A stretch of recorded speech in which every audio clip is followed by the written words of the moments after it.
La troisième et dernière partie de la grande émission avec un nouvel invité qui nous a rejoint, Mathieu Charrier. Bonjour Mathieu. Bonjour. Vous êtes correspondant de l'ANPCEN, l'Association nationale pour la protection du ciel et de l'environnement nocturne. Association, vous allez nous dire d'ailleurs, elle sert à quoi cette association? Alors c'est une association nationale reconnue d'utilité publique par le ministère de l'Environnement et Développement durable. C'est tout simplement une association qui lutte, qui fait la prévention, qui sensibilise sur le phénomène de la pollution lumineuse, des nuisances lumineuses. C'est tout ce qui est, on va dire, l'éclairage superflu, l'éclairage urbain.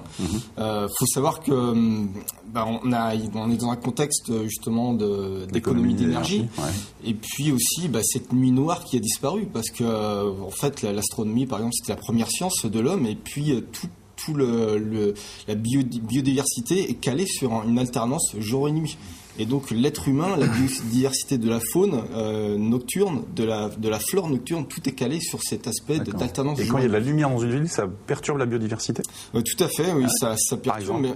Par exemple, la pollution lumineuse, c'est la deuxième cause d'extinction pour les insectes. Or, on sait que les insectes, c'est primordial sur la chaîne de la biodiversité. Donc c'est la deuxième cause d'extinction derrière les pesticides. Donc c'est vraiment un impact énorme. Et c'est un impact aussi sur l'être humain qui dérègle le cycle circadien du sommeil. Mais quand on est dehors, quand on est chez soi, on ne voit pas les lumières qu'il y a dans la ville. Et quand on est dehors, c'est qu'on ne dort pas. Alors déjà, c'est à l'intérieur, il y a la lumière qui peut pénétrer à l'intérieur. Ça c'est vrai. Et à l'extérieur, on va dire, en fait, ce qui se passe, c'est que depuis 20 ans, l'éclairage urbain a progressé de plus de 60% en points lumineux. On est aujourd'hui à 9,5 millions de points lumineux. Regardez en France. Donc cette carte très, très éloquente. 92-2010 en 18 ans. Voilà. Donc tout ça, est-ce que c'est nécessaire? Le pire, ce qu'on voit sur la carte, c'est en fait les résidus de pollution lumineuse de cette lumière qui va sur la voûte céleste, qui va éclairer le ciel. Vraiment, le but, c'est d'abord d'éclairer le sol. Donc, fatalement, si on éclaire bien le sol, un luminaire bien encastré, ça va concentrer le flux lumineux. Donc on éclaire moins, on éclaire mieux. Le but, c'est ça, c'est d'éclairer moins, mieux, de façon plus adéquate. Et puis, au bout du compte, il y a une vraie économie d'énergie pour les collectivités locales. Et ça, c'est vraiment un argument, une idée force qu'on avance auprès des collectivités. Vous pensez que c'est une préoccupation citoyenne? Tout à fait, c'est rentré dans les mœurs, on va dire. On l'a vu, c'était inscrit dans le Grenelle de l'environnement, ces baisses de nuisances lumineuses. Donc c'est vraiment, comme je vous dis, c'était reconnu d'utilité publique, cette association. Mais pour un exemple, par exemple, on s'inquiète de voir un robinet ou une fuite d'eau. Par contre, une lumière qui reste allumée, ça nous choque moins. Bien sûr. C'est vrai. Tout à fait. C'est pas encore tout à fait, il y a encore un peu de travail pour tout à fait de sensibilisation. Je pense que c'est aux communes, vous pensez, de prendre le relais justement pour sensibiliser les gens à ça?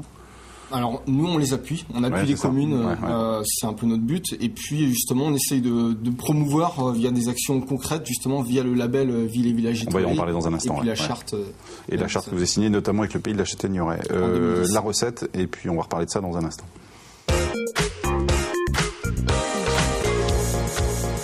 Une mousse de potimarron à la vanille.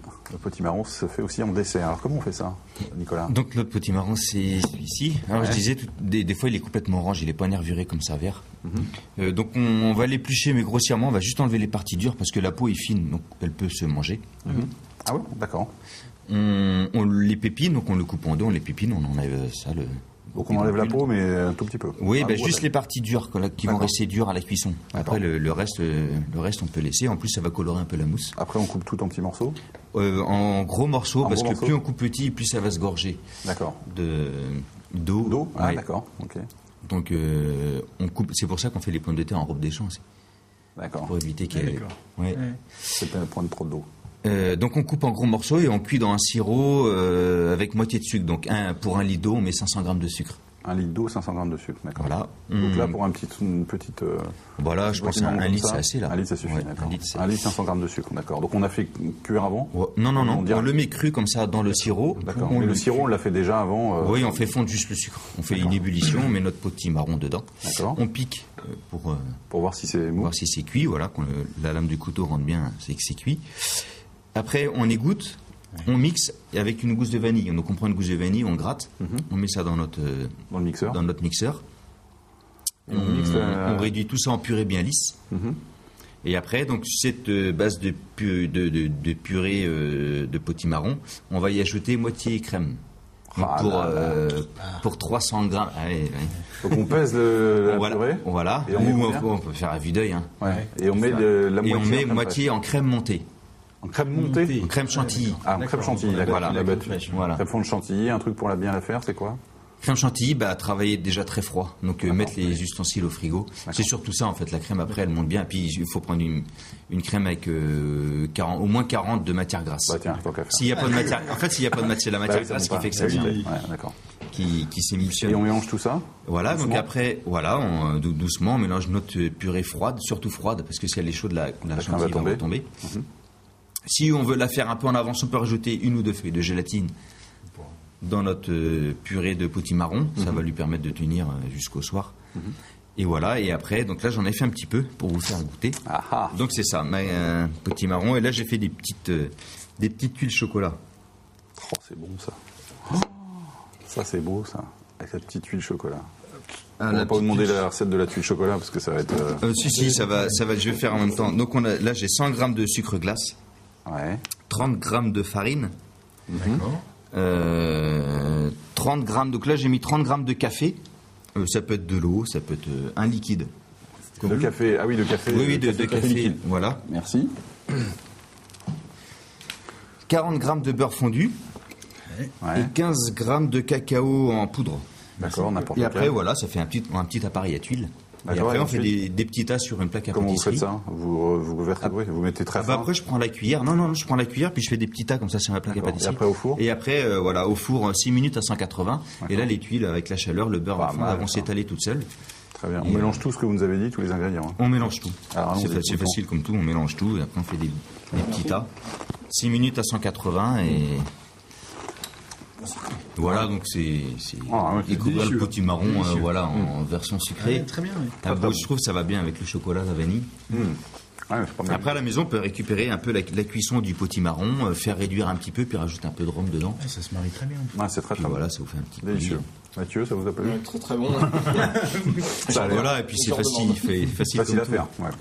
Merci pour cette recette simple et accessible, quelle est saveur sur le port de pêche au Sable de l'Âne. Merci beaucoup, Nicolas.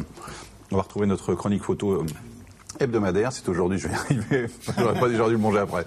Pascal Baudry, qui est photographe à Saint-Pierre-le-Vieux. Regardez sa photo du jour.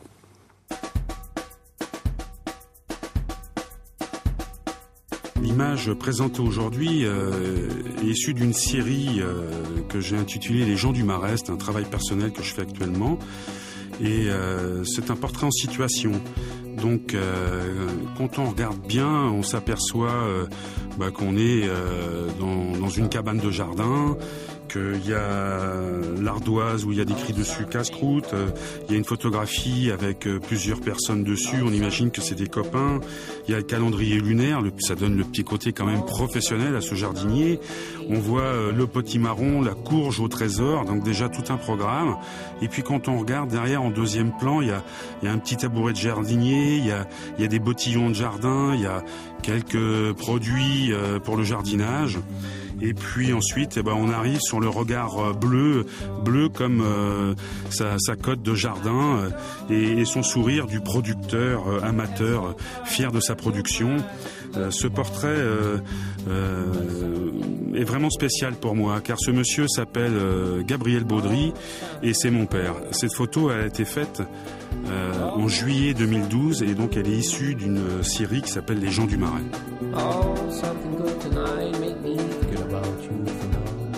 Ce portrait est vraiment spécial. Voilà, joli hommage de Pascal Baudry. Photo sociologique, je trouve. Exactement, complètement, très bien décrite. Et potimarron encore. C'est un beau hasard. Merci beaucoup Pascal Baudry, on vous voyait les coordonnées, donc il est photographe à Saint-Pierre-le-Vieux. Mathieu, il nous reste peu de temps parce que le temps passe très vite. Donc une charte a été signée en 2010 par le pays de la Châtaigneraie. Ça fait combien de communes ça d'ailleurs? Une vingtaine, c'est ça? Une vingtaine de communes? Un petit peu moins, ouais, je sais plus le nombre exact. Donc ça consiste en quoi? Donc il y a eu plusieurs signataires. Il y a le Conseil général de la Vendée, il y a le CIDEF qui est le syndicat développement... syndicat d'énergie de la Vendée qui gère notamment l'éclairage public. Ouais, tout à fait. Pour l'éclairage public. Alors, je vais commencer par le CIDEV. Justement, c'est une première nationale, justement, qu'un syndicat d'énergie mixte signe cette charte de l'NPSN. C'est-à-dire que toutes les communes, quasiment de Vendée, adhèrent au CIDEV. Donc, c'est-à-dire que toutes les communes de Vendée sont concernées par cette charte. Donc, ça, c'est une première nationale. Donc on peut remercier le Conseil général de la Vendée qui a été avant-gardiste sur ce sujet. Et puis en 2010, donc il y a eu cette signature de la charte. Tout d'abord, c'était un premier pas, on va dire, sur le canton de la Châtaigneraie. Et puis ils se sont engagés à quoi les communes alors, concrètement? Alors il n'y a pas de caractère coercitif quand on signe une charte en fait. Elles sont engagées en fait à des économies d'énergie, à une meilleure utilisation raisonnée de l'éclairage public. Par exemple, on parlait de l'éclairage ces boules, finalement, c'est ça qui éclaire plutôt le ciel que le sol, c'est ça. Donc, par exemple, on change les éclairages, simplement. Tout à fait. Ça peut passer par là, notamment. Exactement. Là, parce que ce qu'on a vu sur la carte tout à l'heure, ces lampadaires boules sont un vrai gâchis, en fait, parce que là, c'est ce qu'on appelle balancer l'argent au sens propre, au sens figuré, malheureusement. Alors qu'on est dans un contexte d'économie généralisée. Et donc ces lampadaires boules, on essaye de les proscrire, de bien avoir un luminaire qui vient concentrer le flux lumineux vers le bas, etc. Et puis aussi des lumières, on préconise techniquement du sodium haute et basse pression pour les mairies, des couleurs assez chaudes. Les lumières blanches justement sont un poison pour les insectes. On voit les lumières blanches, ça attire les insectes. Alors que pas les lumières jaunes. Les lumières jaunes, non, beaucoup moins, quoi. C'est un caractère, c'est beaucoup mieux. Et puis aussi, la charte consiste à sensibiliser aussi. Il y a l'aspect technique, mais aussi il y a le côté sensibilisation pour les communes, etc. Donc il n'y a pas de caractère coercitif, mais après on fera le point un petit peu plus tard. Il y a un retour sur investissement, pour les communes, parce que c'est quand même un investissement de changer l'éclairage. Donc derrière, avant que ça soit rentable, il faut un peu de temps. Ouais, tout à fait, mais l'investissement, l'amortissement se fait à moyen terme, on va dire sur 3, 4, 5 ans. Et puis derrière, il y a des économies d'énergie. Ceux qui sont vraiment inscrits dans cette ligne droite de meilleur éclairage raisonné, il y a vraiment des économies d'énergie qui vont de 25 à 50% pour les communes. Et aujourd'hui, il faut savoir qu'une facture d'électricité publique représente 38% du budget de l'électricité. 38% du budget électrique d'une commune. Donc ça veut dire que si on fait 25 à 50% d'économie, ça fait quand même des belles marges d'économie pour le budget de la commune. Et ça tire aussi pour les fêtes de Noël, par exemple, ces communes qui...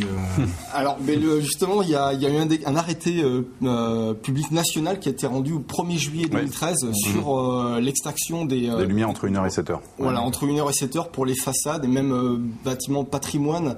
Alors, mais il y a des dérogations, bien évidemment, sur les lumières. Les fêtes de Noël, ça reste, bien évidemment, sur les zones touristiques à forte affluence, etc. Donc, il y a quand même de la souplesse derrière là-dessus. Très vite, parce qu'on n'a plus de temps. Le concours des villes et villages est étoilé, donc les communes ont jusqu'au 1er novembre pour postuler. Ça consiste en quoi après? Ce label, c'est un label en fait. Exactement, c'est un l'instar des villes et villages fleuris que tout le monde connaît. C'est ça. On voit sur à l'image, c'est ça. Donc ça, c'est vraiment un outil de communication, on va dire, qui va dans le bon sens pour les communes. Donc ils ont un dossier à remplir sur le site internet, ils s'inscrivent, ils reçoivent des codes. Et après, donc quand ils ont reçu les codes, ils peuvent remplir un formulaire qui fait 5 pages, qui reste succinct, accessible, donc le nombre de points lumineux, le type d'éclairage qu'a la commune, etc.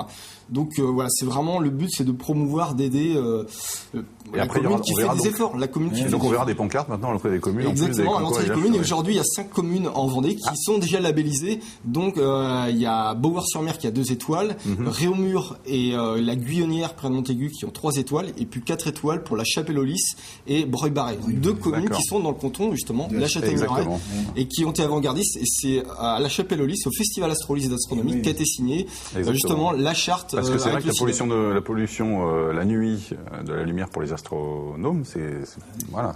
Exactement. C'est ce que j'ai en fait. L'astronomie, c'est la première science de l'homme en fait. Et ce ciel noir qui a disparu, comme il y a un impact sur la biodiversité. Puis évidemment, pour les astronomes, il faut s'éloigner très loin des villes pour observer. Donc voilà, ça fait beaucoup d'accumulation. Alors que là, je crois que tout le monde on peut tirer dans le même sens. On a des belles économies à faire. Merci beaucoup d'être venu évoquer cette initiative.